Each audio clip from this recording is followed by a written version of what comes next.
One of the many ways that Donald Trump has weakened the Republican Party is by doing little in his presidential campaign to target voters through the use of data, analytics and digital tools, a group of Republicans said Thursday. "I don't think there's anyone who's going to look at the Trump campaign and think that they ran a strong data operation," said Chris Wilson, who oversaw data analytics for Senator Ted Cruz's presidential campaign. Wilson's concern is that a presidential campaign is the biggest opportunity a political party has to create a culture that helps the party win elections up and down the ticket. The last two campaigns, even though you may have had losing Republican campaigns, you had very solid operations for digital and analytics, the overall data side, that came out of those campaigns. "I don't feel that there's anything that continues from the Trump campaign," Wilson said.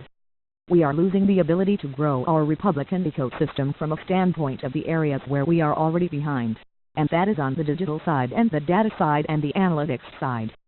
That's a shame," Wilson said during a panel conversation at Washington's Howard Theater, convened by the Republican data firm Targeted Victory, which has handled some electronic payment processing for the Trump campaign this year. After the 2008 and 2012 campaigns, Republicans vowed to improve their use of data in elections. President Obama's two presidential campaigns were lauded for their innovative uses of technology.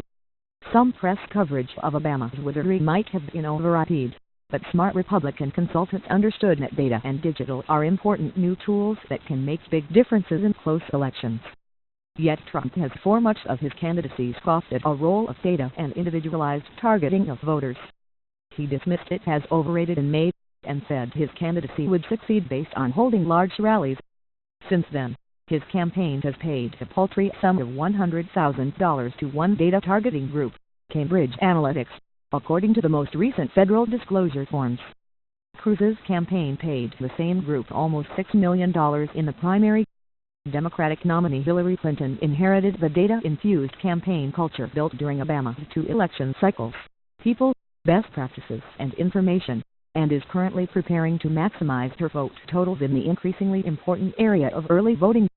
Trump, by contrast, is not only woefully underprepared to run the ground game in most battleground states, but has also recently reshuffled his top campaign leadership for the third time this year. Now, with former Fox News chairman Roger Ailes advising him and preparing him for the fall debate with Clinton, he is betting everything on a mass media approach to the campaign. David Carney, the Republican consultant who ran Rick Perry's 2012 campaign, drew laughs from the crowd inside the Howard Theater when he mocked the Trump campaign's lack of investment in data and digital. "His digital effort will be cost-efficient," Carney said. "Money spent on digital and data per vote will be a record low.